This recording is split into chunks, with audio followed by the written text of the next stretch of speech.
The war room fell silent as the holographic display showed another star system turning red. Ambassador Theron stood before the Galactic Coalition Council, his four arms trembling slightly as he updated the casualty reports. 12 systems gone, billions dead. The Vorath swarm continued its relentless advance across the galaxy, and nothing could stop it. "We have tried everything," Theron said, his voice heavy with exhaustion. "The Krellin sent their finest shock troops. The Thaxian deployed their war machines. The Velthar assassins struck at what we believed were command nodes. All failed. The swarm adapts, consumes, and moves forward." The council members shifted uncomfortably in their seats. Each represented a species that had contributed everything to this war. Each had watched their warriors die by the thousands. The holographic map showed the swarm's projected path, a red line cutting straight toward the Coalition's core worlds. If the Kashari system fell, they had maybe 6 months before the swarm reached the heart of galactic civilization. "There is one option remaining," Admiral Kresh said, his mandibles clicking nervously. "The humans. Earth became a coalition member 20 years ago, but we have never called upon them for military support." Murmurs spread through the council. Earth was known for cultural exchanges, scientific research, and artistic contributions. Nobody thought of humans as warriors. They had no reputation for combat prowess or military innovation. "We need millions of soldiers," Theron protested. "What can one peripheral world possibly offer?" "Their military records are limited, but they exist," Kresh replied. "And we are out of options. I propose we send a formal conscription request to Earth immediately." The vote passed unanimously. They had nothing left to lose. 3 days later, Ambassador Theron arrived at Earth's orbital station. The structure impressed him despite his worry. Humans had built something elegant and functional, a ring of metal and glass that orbited their blue-green world like a crown. But elegance would not stop the swarm. Commander Park Min-jun met him in the diplomatic reception area. The human was tall and composed, with dark hair and calm eyes that studied Theron carefully. He wore a simple uniform with minimal decoration, very different from the ornate military dress of other coalition species. "Ambassador Theron," Min-jun said, bowing slightly, "we received your request. Please, follow me." Theron expected to be taken to a military command center. Instead, Min-jun led him to a quiet office with windows overlooking Earth. The planet below looked peaceful, unaware of the horror advancing toward it across the stars. "We need soldiers," Theron said bluntly. "Millions of them. The Kashari system is our last defensive line. If it falls, the swarm will reach the core worlds within months. Every coalition member has contributed their maximum military capacity. Earth must do the same." Min-jun nodded slowly. "We understand the gravity of the situation. Earth will respond to your request." "When?" Theron demanded. "How many troops can you deploy? What weapon systems? The swarm will reach Kashari in 4 weeks." "Our response will arrive within 10 days," Min-jun replied calmly. He pulled up a holographic display showing files and documents. "But first, I want to show you something about Earth's history." Theron's frustration grew. "We don't have time for history lessons. We need warriors." "This is relevant," Min-jun insisted. "Please, look at these records." The holographic display showed conflict after conflict from Earth's history. But Min-jun did not show victories or defeats. He showed endings, treaties, reconciliations, peace processes, conflicts that ended not through total victory, but through understanding and resolution. "This is the Dayton Agreement," Min-jun explained, highlighting one document. "This ended a brutal war through negotiation. Here is the Good Friday Agreement. Here is the Treaty of Westphalia. Earth has a long history of warfare, Ambassador. But our most important history is learning how to end wars." "I don't understand what this has to do with stopping the swarm," Theron said impatiently. You asked for soldiers, Minjun replied. Earth will send them, but perhaps not the kind you expect. 8 days later, 3 colony ships entered the Kashari system. Coalition Command reviewed the manifest with growing confusion and anger.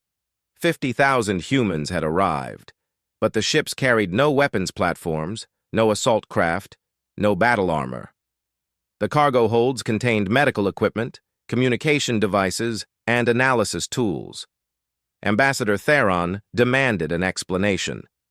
Minjun arranged a meeting aboard the lead ship, where Theron met Colonel Li Jiwoo for the first time. Jiwoo was a woman in her 40s with short black hair and an air of quiet confidence. She wore a uniform similar to Minjun's, with a patch on her shoulder that read, Crisis Response Team. She carried no weapons. Her command staff included psychologists, linguists, cultural specialists, and conflict mediators. This is an insult, Theron said angrily. The Coalition requested military support, not researchers. We are military, Jiwoo replied calmly. We are Earth's crisis response teams. We specialize in ending conflicts. The swarm cannot be negotiated with, Theron shouted. They are a hive mind that consumes everything. We need warriors who can fight. You asked Commander Park for warriors, Jiwoo said quietly. He sent you exactly what you requested. These are the warriors humanity fears most. Theron stared at her in disbelief. You fear social workers and therapists? This makes no sense. Jiwoo walked to the window, looking out at the Kashari system. 3 moons orbited the primary planet, and already the swarm was visible on sensors, advancing toward the 4th moon. Coalition forces prepared for another desperate defense. Humanity spent thousands of years perfecting warfare, Jiwoo said. We became very skilled at destruction, but 3 centuries ago we nearly destroyed ourselves in nuclear fire. We survived by learning a terrifying truth. The most dangerous warriors are not those who win battles. They are those who make battles unnecessary. They transform enemies into allies before violence begins. They end conflicts by removing the reasons conflicts exist. Philosophy will not stop the swarm, Theron said bitterly. No, Jiwoo agreed. But understanding might. Ambassador, in all your encounters with the swarm, have you ever tried to communicate with them? They're mindless killers. Perhaps, or perhaps they're something else, and nobody has taken the time to find out. Jiwoo turned to face him directly. The Coalition will keep fighting the way they always have. My teams will try something different. If we fail, you lose nothing you wouldn't lose anyway. But if we succeed, we might save the galaxy. Theron left the meeting feeling helpless and angry. He reported to Coalition Command that Earth had sent civilians to a war zone. The military commanders were furious, but had no choice. The swarm was coming, and there was no time to request different support. As Jiwoo's teams prepared to deploy to the surface, she gathered her officers for final briefings. Remember, she told them, we are not here to fight. We are here to understand. Every species the swarm has encountered has attacked them immediately. We will be different. We will listen first. Her second-in-command, Major Kang Min Seo, looked worried. Colonel, if we're wrong about this, we'll all die. Jiwoo nodded slowly. Yes, but if we're right, we might end a war that has killed billions. That's worth the risk. The teams boarded their transports and descended toward Kashari Prime. Behind them, Coalition forces watched with a mixture of pity and frustration, certain they were witnessing humanity's extinction.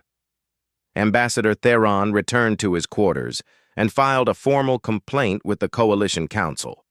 Earth had failed them. The swarm would consume Kashari, and humanity's foolish warriors would die with everyone else. He did not know that everything he believed about warfare was about to change forever. The 4th moon of Kashari Prime burned in the distance. Coalition forces had retreated just hours before, abandoning defensive positions that had held for 3 days. The Vorath swarm consumed the moon's surface facilities, millions of insectoid creatures moving with perfect coordination, like a single organism made of countless parts. Colonel Lee Jiwoo stood in the command center of the human outpost on Kashari Prime's surface, watching the tactical display. Coalition commanders monitored from orbit, expecting her to establish defensive perimeters and prepare for evacuation. Instead, she gave orders that shocked everyone listening. "All teams, advance toward the swarm," Jiwoo commanded. "Standard first contact protocols. I want observation posts within 5 kilometers of their leading edge." "Colonel, confirm that order." Admiral Kresh's voice crackled over the communication channel. "You said advance toward the swarm?" "Confirmed," Jiwoo replied calmly. "We're not here to fight them. We're here to meet them." The communication channel exploded with protests from coalition commanders. Ambassador Theron's voice cut through the noise. "This is suicide. You're sending your people to be slaughtered." "With respect, Ambassador, this is first contact procedure," Jiwoo said. "We approach, we observe, we try to communicate. My teams know what they're doing." Dr. Kim Hana led the xenopsychology unit down to the surface in a light transport. She was a woman in her 30s with glasses and a permanent expression of intense curiosity. Her team of 12 specialists carried sensors, cameras, and analysis equipment, not a single weapon among them. They landed in an abandoned settlement the swarm had passed through 2 days earlier. The building stood intact but empty, stripped of all organic material and power sources. The swarm did not destroy for the sake of destruction. They took what they needed and moved on, always advancing, never stopping. "Set up observation posts," Hana ordered. "I want full-spectrum analysis. Bioelectrical, chemical, acoustic, everything. We're looking for communication patterns." "Doctor, the swarm's forward elements are only 8 kilometers away," one of her team members said nervously. "They'll reach us in less than 4 hours at current speed." "Then we have 4 hours to learn everything we can," Hana replied, already analyzing the residue the swarm left behind. Coalition observers watched from orbit with growing horror. The humans had positioned themselves directly in the swarm's path with no defenses, no weapons, no escape plan. It looked like elaborate suicide. But Hana's team worked with focused intensity. They collected samples, recorded energy patterns, measured everything the swarm left behind, and slowly, patterns began to emerge. "This is interesting," Hana muttered, studying her display. "The consumption pattern isn't random. Look at this. They take specific resources in specific ratios. Food sources, energy reserves, mineral deposits. But they don't maximize efficiency. They take just enough and move on." "Maybe they're gathering supplies for a larger force?" someone suggested. "No," Hana said slowly. "This looks more like panic buying, like someone grabbing whatever they can carry while running from something." The observation was interrupted by alerts. The swarm's forward elements appeared on the horizon. Millions of insectoid creatures, each about a meter long with crystalline carapaces that reflected the sunlight. They moved in perfect waves, like a living sea washing across the landscape. Coalition commanders began emergency evacuation procedures. Admiral Kresh shouted orders to pull the humans out immediately. Jiwoo ignored him. "Hold positions," she commanded. "All teams, active observation mode. I want every sensor recording." Hana watched the swarm approach, her fear controlled by professional curiosity. This close, she could see the individuals within the collective. They moved in perfect synchronization, but she noticed something the long-range sensors missed. Every creature touched several others at all times, maintaining constant physical contact. The hive mind required connection. "They're afraid," Hana whispered suddenly. "What?" her assistant asked. "Look at the movement pattern. This isn't predatory behavior. This isn't conquest. They're fleeing." All of this, everything they've done, they're running from something. Meanwhile, linguist Choi Sung-min worked in another observation post, analyzing the electromagnetic spectrum. The swarm produced constant bioelectrical fields, which coalition forces had assumed were just neural activity from millions of creatures. But Sung-min listened more carefully. He was a young man with sharp eyes and an extraordinary gift for pattern recognition. He had learned 17 languages by the time he was 20 and had helped decode 3 previously unknown alien communication systems. Now, he listened to the swarm with every sensor he had. "There's structure here," he said excitedly. "The bioelectrical pulses aren't random, they repeat. They have rhythm and variation. It's communication, but incredibly fast. Microsecond pulses carrying information." "Can you decode it?" his team leader asked. "Not yet, but I'm recording everything. If there's a pattern, I'll find it." The swarm advanced closer. 3 kilometers, 2 kilometers. Coalition forces prepared for orbital bombardment to rescue the humans. Ambassador Theron pleaded with Jiwoo to evacuate her teams. "Just a little longer," Jiwoo said quietly, watching the tactical display. 1 kilometer away, Sung-min detected something that made his heart race. Within the constant communication noise, he found pulses that looked like questions. The pattern repeated over and over, a sequence that varied slightly each time, like someone asking the same question in different ways. "Colonel, I think they're trying to talk," Sung-min reported urgently. "These pulse patterns, they're interrogative structures. The swarm is asking something, but too fast for any normal species to hear." "What are they asking?" Jiwoo demanded. "I don't know yet, but they're definitely asking. Every encounter with the coalition forces, the swarm probably tried this same communication. But combat happens too fast. Seconds. Nobody slowed down enough to listen." Jiwoo made a decision that would either vindicate her approach or doom everyone. She opened a channel to all teams. "All personnel, cease all defensive preparations. No weapons, no barriers, no threatening postures. We're going to show them we're not attacking. Make yourselves visible and vulnerable. We need them to understand we're different from everyone else they've met." "Colonel, that's insane!" Admiral Kresh shouted over the communication channel. "It's first contact procedure," Jiwoo replied firmly. "We don't meet new species with weapons drawn. We meet them with open hands." The swarm reached the edge of the human observation posts. 500 meters. 300 meters. The creatures moved forward in their endless wave, and then something unprecedented happened. They stopped. For the first time in 3 years of warfare, the Vorath swarm halted its advance. Millions of creatures stood motionless, their bioelectrical fields pulsing rapidly.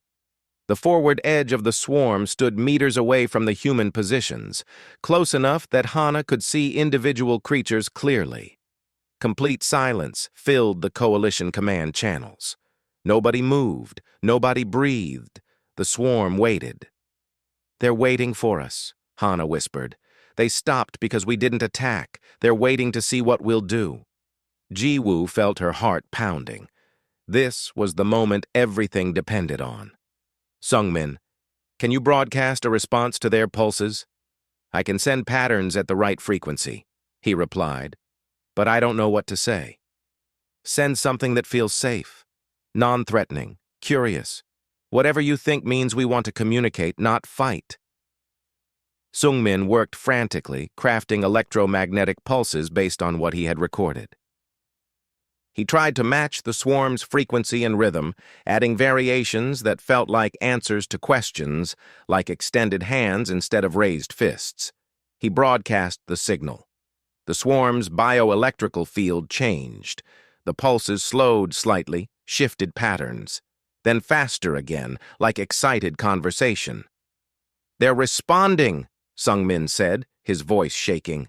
"Colonel, they're responding to us. This is communication. This is actual communication." Jiwoo allowed herself a small smile. "All teams, Begin full analysis protocols. We have first contact. Let's figure out what they're trying to tell us." Ambassador Theron watched from orbit, unable to believe what he was seeing. The swarm had stopped. The humans stood among them, unarmed and alive. And somehow, impossibly, they appeared to be talking. "What are they doing?" he whispered. Commander Park Min-jun stood beside him in the observation deck, watching the scene below. "They're doing what they do best, Ambassador. They're making enemies obsolete by refusing to treat them as enemies." On the surface, Hana approached closer to the swarm's edge. A single Vorath creature turned its attention toward her. Up close, she could see intelligence in its crystalline eyes. Not mindless, not evil, just desperately, terribly afraid. "Hello," she said softly, knowing it couldn't understand her words but hoping it might understand her tone. "We're not here to hurt you. We just want to talk." The creature stood perfectly still, and for a moment, Hana saw something that changed everything. The creature trembled. The mighty Vorath swarm that had consumed 12 star systems and killed billions was trembling in fear. They had never been conquerors at all. 72 hours passed. The Vorath swarm remained motionless, millions of creatures waiting in perfect stillness, while Choi Sung-min's team worked frantically to establish meaningful communication. Coalition forces maintained a distant perimeter, ready to evacuate or bombard the area, unable to comprehend what they were witnessing. Sung-min barely slept. His team rotated shifts, but he stayed at his station constantly, analyzing patterns, testing responses, slowly building a vocabulary of electromagnetic pulses. The swarm responded to every attempt at communication, but progress was agonizingly slow. "The problem is that they don't think in concepts the way we do," Sung-min explained during a briefing with Colonel Ji-woo. "Their communication isn't words or ideas. It's closer to pure emotion and sensation. They're broadcasting feelings, needs, states of being. It's incredibly difficult to translate." "Keep trying," Ji-woo said. "They're still waiting. That means they want to communicate as much as we do." The breakthrough came from an unexpected source. Dr. Yoon Seo-jun was a conflict resolution specialist, not a linguist. She was a woman in her 50s who had spent 30 years helping resolve disputes between communities, nations, and eventually between species. She had learned to read emotional subtext beneath words, to understand what people truly meant versus what they said. She was reviewing Sung-min's communication attempts when she noticed something he had missed. "These patterns here," she said, pointing to sections of the recorded transmissions. "They have rhythm, regular repeating rhythm. It's almost musical." "Musical?" Sung-min looked at her skeptically. "Yes. Look at the intervals. They're not random. They're structured like music. Rhythm, variation, repetition. What if their communication isn't like language at all? What if it's like song?" Sung-min stared at the data with fresh eyes. She was right. The patterns had cadence and flow that resembled music more than speech. That would explain why nobody understood them before. Everyone was looking for linguistic structure. Dr. Yoon pulled up her own equipment. "I worked with music therapy in post-conflict regions.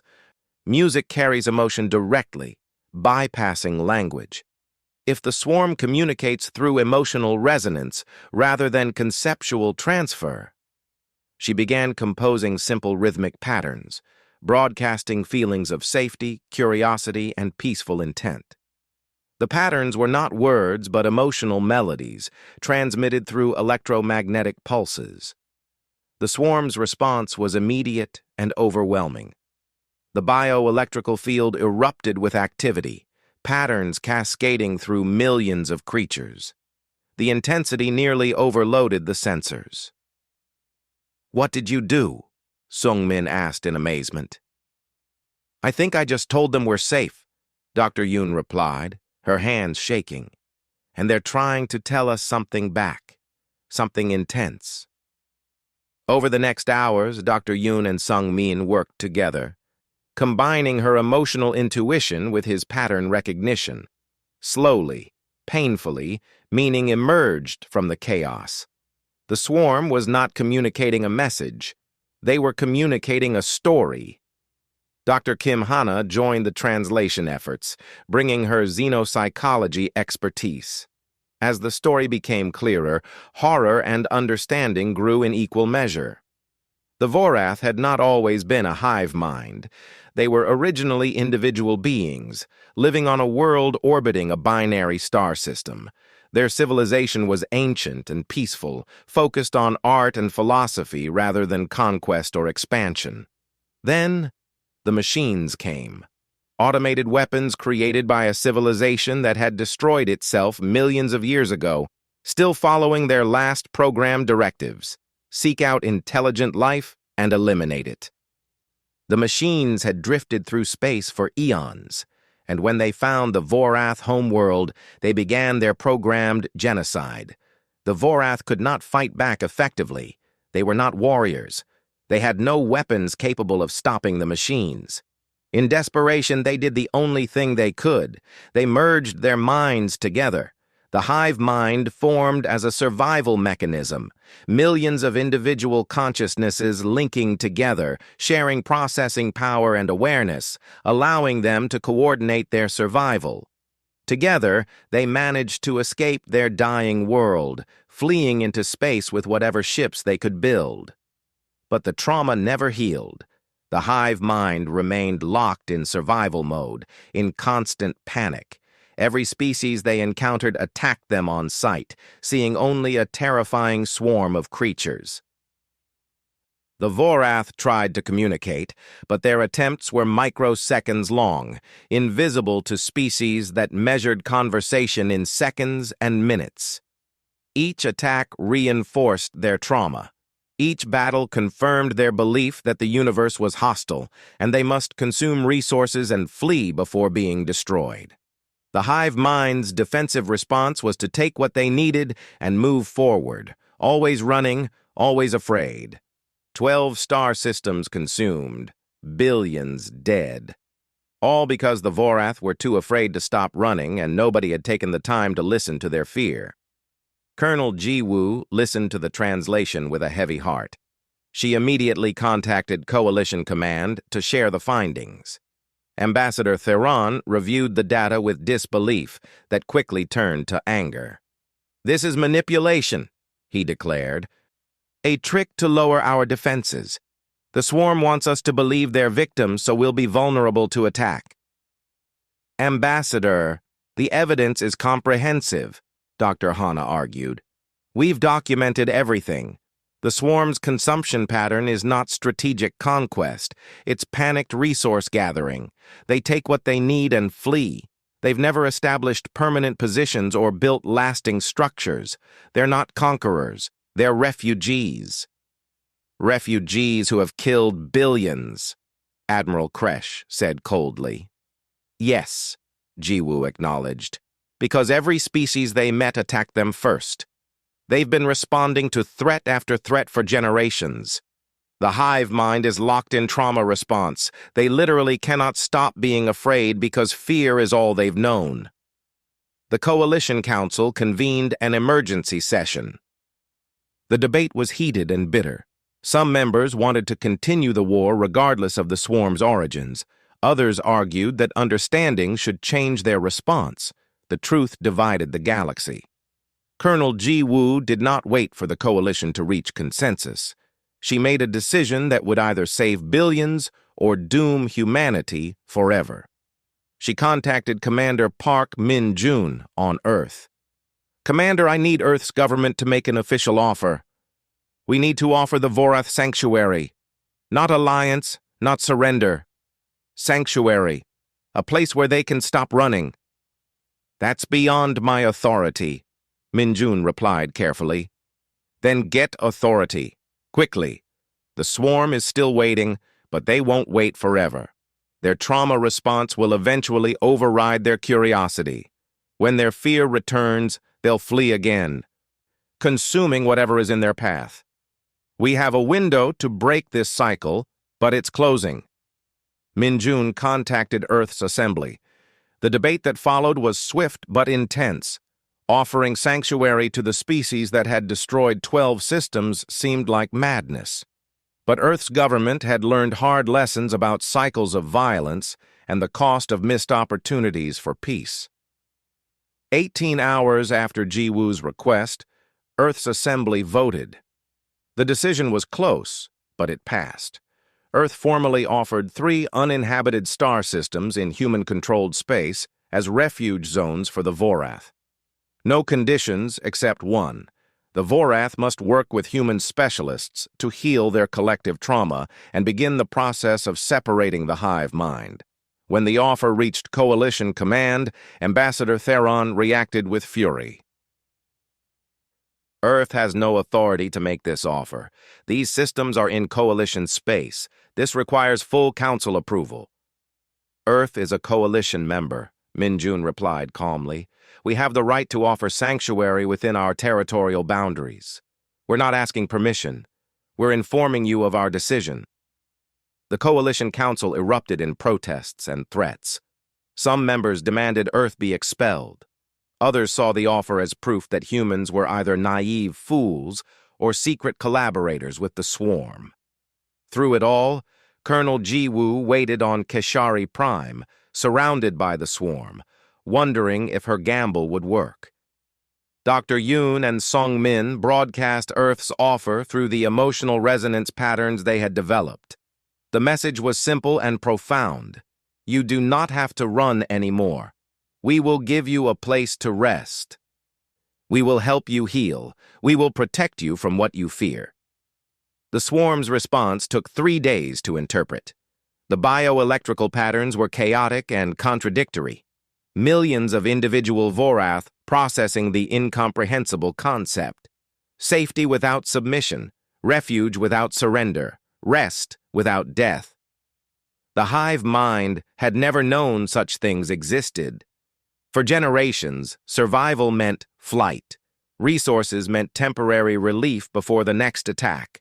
Other species meant threat. The offer from Earth did not fit any pattern the swarm understood. But slowly, impossibly, something began to change. Individual Vorath at the edges of the swarm began separating from the collective. Not many at first, just dozens, then hundreds. They physically disconnected from the creatures around them, breaking the constant contact that maintained the hive mind. These individuals stood alone, trembling and confused, experiencing singular consciousness for the first time in their lives. The sensation was terrifying and liberating simultaneously. They were vulnerable but themselves, alone but real. Dr. Hana's teams immediately moved to support the separating Vorath, offering food, comfort, and psychological first aid. It was the beginning of the largest humanitarian intervention in galactic history. But not all the Vorath could break free so easily. The core of the hive mind, millions still locked together, began to panic. They felt themselves fragmenting, losing members, dying. Their trauma response activated with desperate intensity. The swarm began to move again, not to flee this time, but to reclaim. The hive mind reached toward the individuals who had separated, trying to pull them back into the protective collective. Colonel Jiwoo stood between the advancing swarm and the freed Vorath, knowing that everything hung in balance. She could order her teams to defend the individuals, potentially starting the war they had tried to prevent, or she could let the hive reclaim those who had escaped.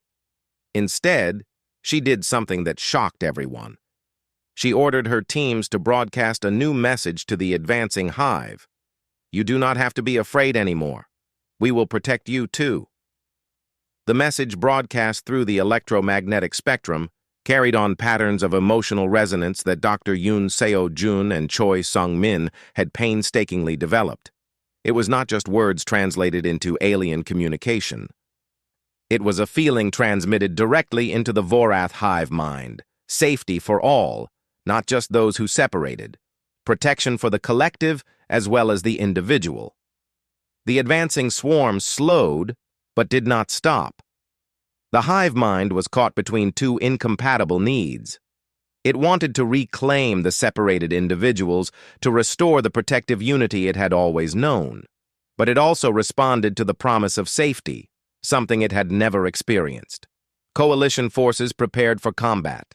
Admiral Kresh had positioned warships in orbital positions, ready to bombard the swarm if it attacked the human positions.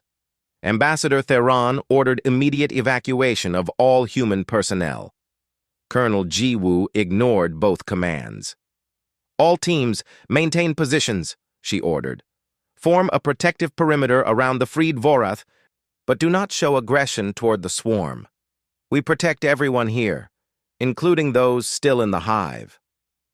"Colonel, this is insanity," Major Kang Min-seo said quietly. She was Jiwoo's second-in-command, a veteran of Earth's crisis response teams with 15 years of experience. She had seen impossible situations before, but never anything like this. "If the swarm attacks, we have no defenses." "They're not attacking," Jiwoo replied. "Look at the movement pattern. They're confused, not aggressive. The hive mind is trying to understand something it has no framework for. We need to give it time." Dr. Kim Hana worked among the freed Vorath, offering support and trying to understand what they were experiencing. The individuals who had separated from the hive were in profound psychological distress. Imagine spending your entire existence as part of a collective consciousness, never alone, always connected. Then suddenly, you are singular. One mind, one body, one perspective. "They're terrified," Hana reported to Jiwoo. "Individual consciousness is completely foreign to them. They've never had to make independent decisions, never had to exist without the collective's support. Many of them are asking to return to the hive." "Can we prevent that?" Jiwoo asked. "Should we?" Hana replied. "If they want to return, if individual consciousness is too painful, do we have the right to stop them?" It was a question that cut to the heart of everything. The humans had come to free the Vorath from their trauma-induced collective, but what if freedom was not what they wanted? What if the hive mind, for all its origins in fear, had become their preferred existence? Dr. Kang Min-seo arrived on the surface to join the effort. She was a trauma specialist who had worked with refugees, disaster survivors, and victims of long-term psychological abuse.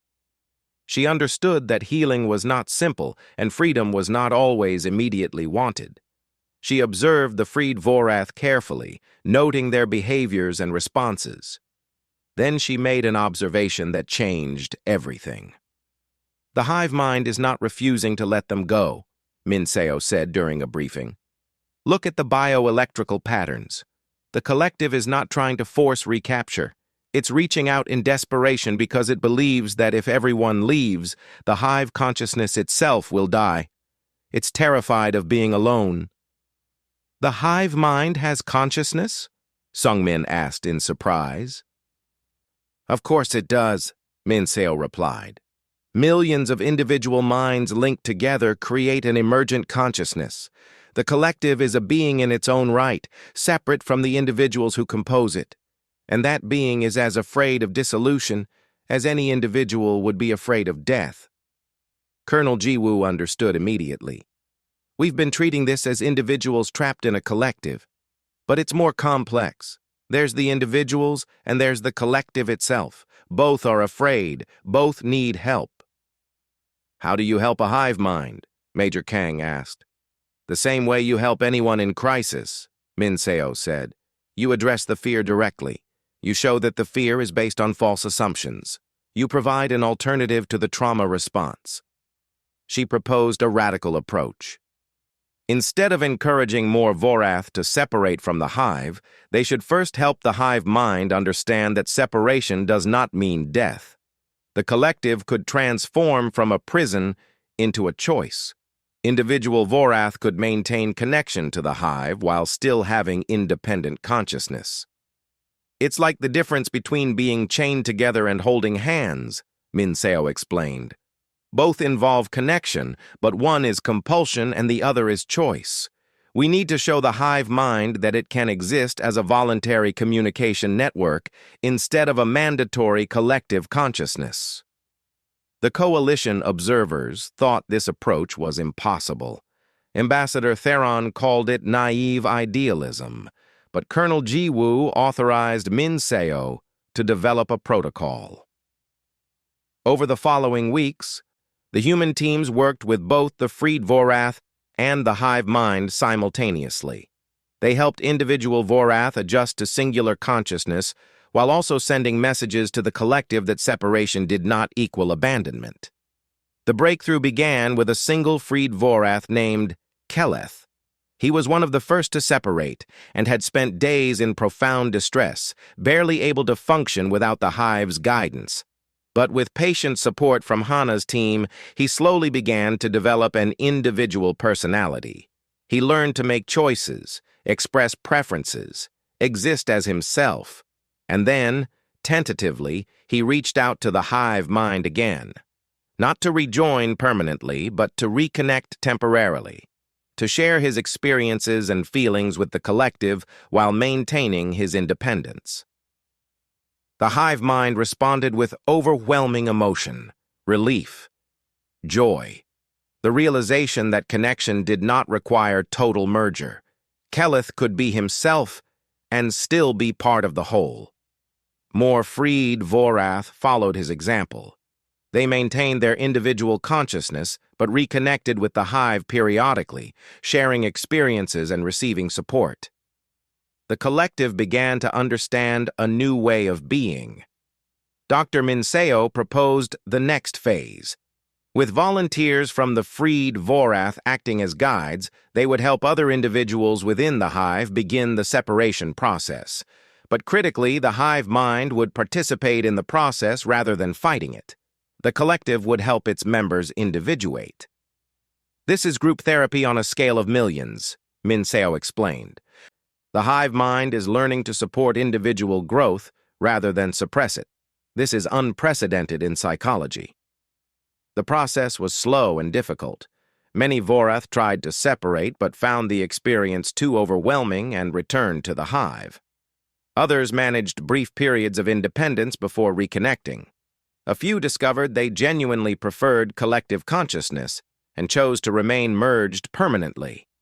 The coalition watched with growing amazement as the impossible happened. The Vorath swarm, the unstoppable force that had consumed 12 systems, was voluntarily transforming itself.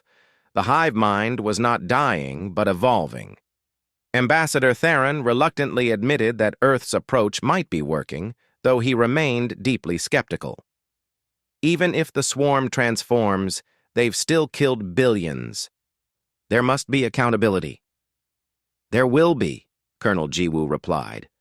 But accountability works differently when you're dealing with a hive mind locked in trauma response. The individuals within the swarm were not making conscious choices. They were part of an organism acting on fear-driven instinct. How do you prosecute an instinct? I don't know, Theron admitted. But the galaxy will demand answers.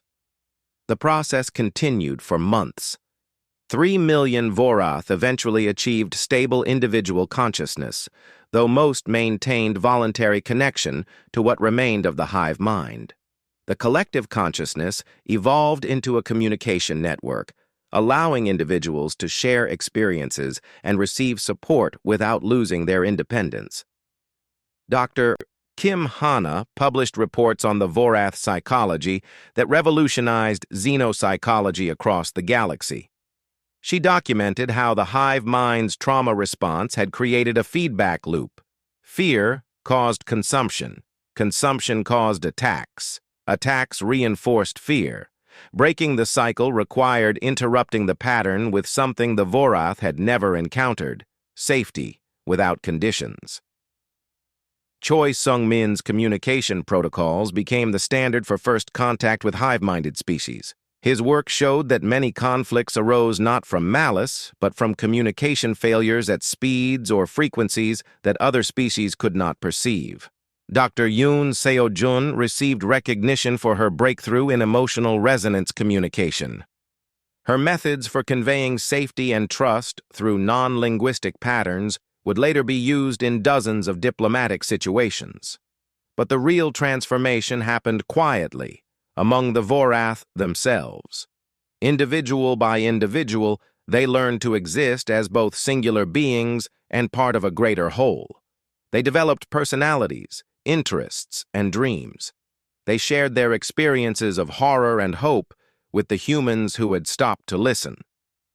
One evening, Dr. Hana sat with a group of individuated Vorath in one of the temporary habitats. They were practicing something revolutionary, casual conversation. Just talking about nothing important, sharing thoughts and feelings without the urgency of survival. "Why did you stop?" one Vorath asked Hana.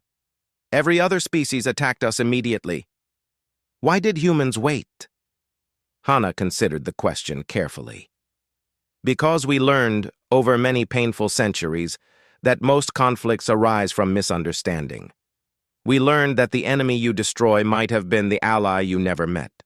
We learned that the most dangerous warrior is not the one who wins battles, but the one who prevents battles from happening at all. The warriors you fear most," the Vorath said, using a phrase they had learned from the humans. "Yes," Hana agreed. "The warriors we fear most are those who end conflicts by transforming them, who make enemies obsolete by refusing to see anyone as an enemy. They're dangerous because they make all our violence and fear seem unnecessary. They prove that there were always alternatives we were too afraid to try." The Vorath was quiet for a moment. "We are grateful you were brave enough to be afraid of the right things." Hana smiled. "We're grateful you were brave enough to stop running and let us help." Above them, coalition ships maintained their vigilant watch. But the war was over. Not because anyone had won, but because everyone had learned to stop fighting.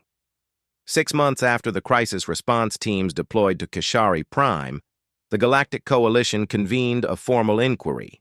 The chamber was filled with representatives from every member species, all demanding answers about what had happened with the Vorath swarm. The war that had consumed 12 systems and killed billions had ended, not with victory, but with transformation. The galaxy did not know how to process this outcome. Ambassador Theron stood at the central podium, presenting his official report. "The Vorath swarm, as we knew it, no longer exists. In its place are 3 million individual Vorath living in Earth's sanctuary systems, supported by human specialists. The collective consciousness that we identified as the swarm has evolved into a voluntary communication network. Approximately 40,000 Vorath have chosen to remain in the network permanently, maintaining merged consciousness by preference rather than compulsion." Murmurs spread through the chamber. Admiral Kresh asked the question on everyone's minds. "What about justice for the billions killed, the systems destroyed? Simply healing the Vorath does not address their crimes." Colonel Li Ji-woo stepped forward to respond. She wore her crisis response team uniform, the same simple design with no weapons or decorations. 6 months of intense work had left her visibly tired. But her voice remained clear and strong. "Admiral, with respect, the concept of justice becomes complex when dealing with a collective consciousness locked in trauma response," Ji-woo said. "The individuals within the swarm were not making conscious choices. They were part of an organism acting on fear-driven instinct. Should we punish 3 million individuals for actions they could not control?" "Someone must be held accountable," insisted the Krellin representative, his warrior culture demanding clear consequences. "Then hold us accountable," Ji-woo replied. "The galaxy, all of us. Every species the Vorath encountered attacked them immediately. Nobody tried to communicate. Nobody offered alternatives to violence. We created the situation that forced them into permanent survival mode. The accountability is collective." The chamber erupted in protests. Coalition members refused to accept blame for the swarm's destruction. Ji-woo waited for silence, then continued. I am not asking you to accept blame. I am asking you to accept responsibility for future encounters. The Vorath crisis happened because we, as a galactic community, had only one response to unknown threats: violence. Earth showed there was an alternative. That alternative saved billions of lives. Will you continue using only violence, or will you consider other approaches? Ambassador Theron found himself in an unexpected position. For months, he had criticized Earth's methods as naive and dangerous, but he could not deny the results. The swarm had transformed peacefully. No coalition forces died in the final confrontation. The war simply ended. Colonel Jiwoo, Theron said carefully, I must ask the question that troubles many in this chamber. You arrived at Kashari with 50,000 personnel. No weapons, no warships, no conventional military capabilities. You were asked to help stop a threat that had destroyed 12 systems. How did you accomplish this? Jiwoo smiled slightly. We did not stop a threat, Ambassador. We answered a call for help that nobody else recognized as such. The Vorath were not asking to conquer. They were screaming for someone to understand their fear. We simply listened. But why did the Coalition's military forces fail where you succeeded? Admiral Kresh pressed. We had millions of trained soldiers, advanced weapons, tactical superiority. What did you have that we lacked? Time, Jiwoo answered. You measured encounters in seconds. Combat happens fast. We measured encounters in hours, days, weeks. Communication requires time. Understanding requires patience. You fought battles. We built relationships. Commander Park Min-jun, attending the inquiry as Earth's diplomatic representative, added his perspective. The Coalition requested soldiers. Earth sent the warriors we fear most, not because they are weak, but because they are dangerously effective at achieving outcomes we cannot predict or control. I still do not understand why you fear these people, Theron said, gesturing toward Jiwoo and her team. They are not warriors in any traditional sense. Min-jun stood and addressed the assembly directly. Ambassador, may I tell you a story from Earth's history? 300 years ago, humanity nearly destroyed itself in nuclear war. We survived by the smallest margin. In the aftermath, we had to rebuild everything, including our understanding of strength and power. He activated a holographic display showing images from Earth's recovery period. Destroyed cities, radiation wastelands, survivors struggling to rebuild. We learned something profound during that rebuilding, Min-jun continued. The people who saved us were not generals or weapons designers. They were mediators, counselors, community builders, people who could walk into the worst conflicts and somehow find ways to end them. These people were more dangerous to our old way of thinking than any army because they proved that violence was a choice, not a necessity. The hologram shifted to show modern Earth. Thriving cities, peaceful societies, complex cultural exchanges. We began training these people systematically. Crisis response teams, conflict resolution specialists, people who could end wars by making enemies obsolete. And we feared them because they made all our traditional power structures irrelevant. A general with an army can conquer territory.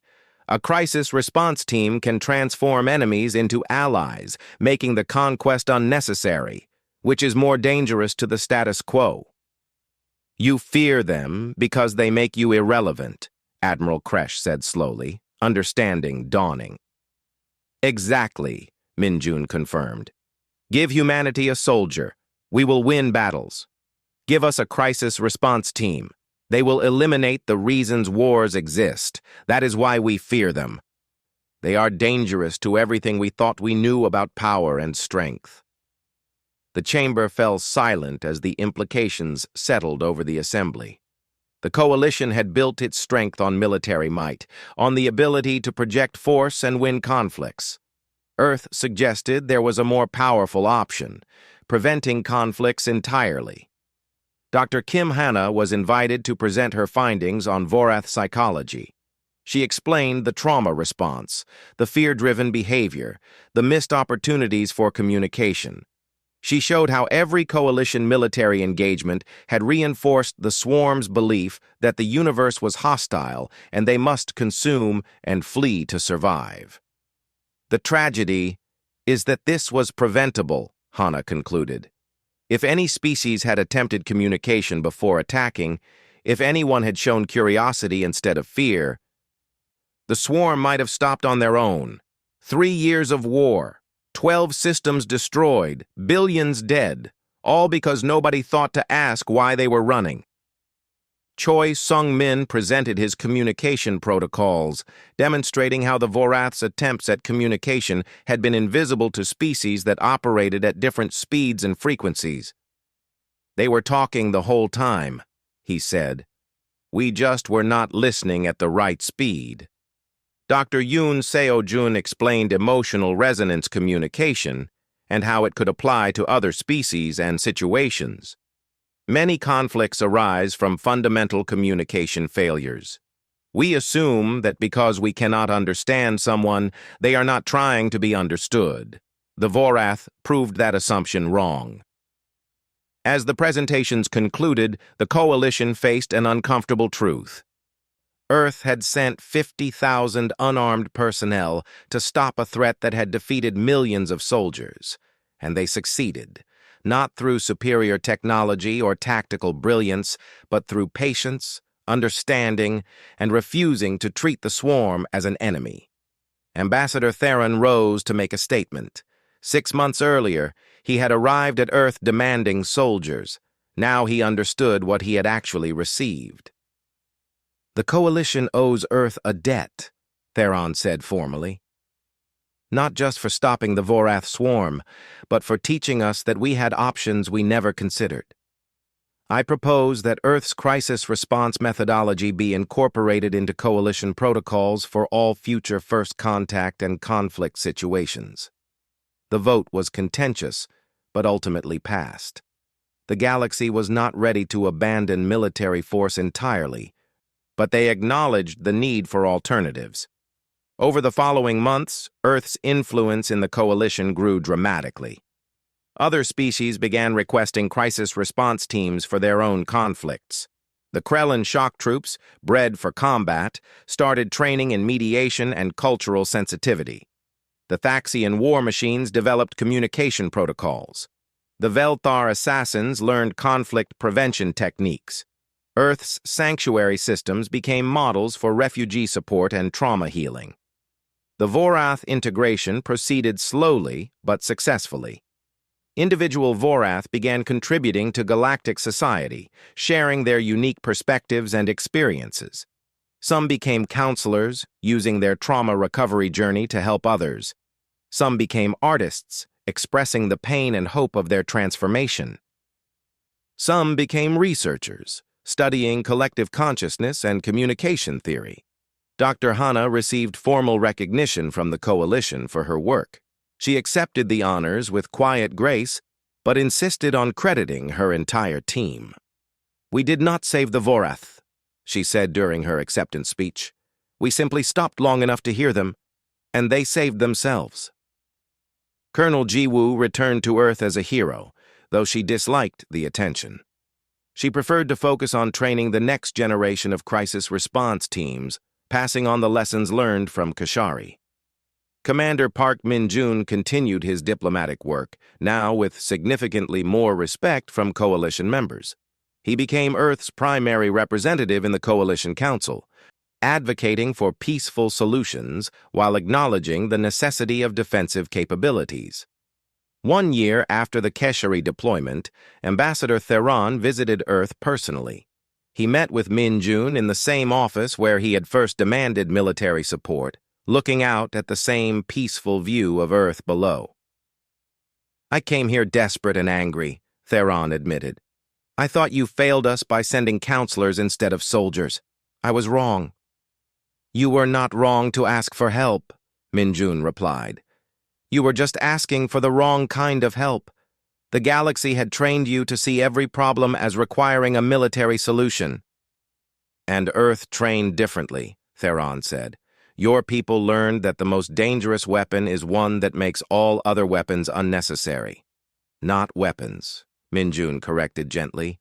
Tools. Our crisis response teams are tools for peace, just as armies are tools for war. The difference is that peace tools build while war tools destroy. Both require courage, skill, and dedication. But only one creates a future worth living in. Theron looked out at Earth, considering everything he had learned.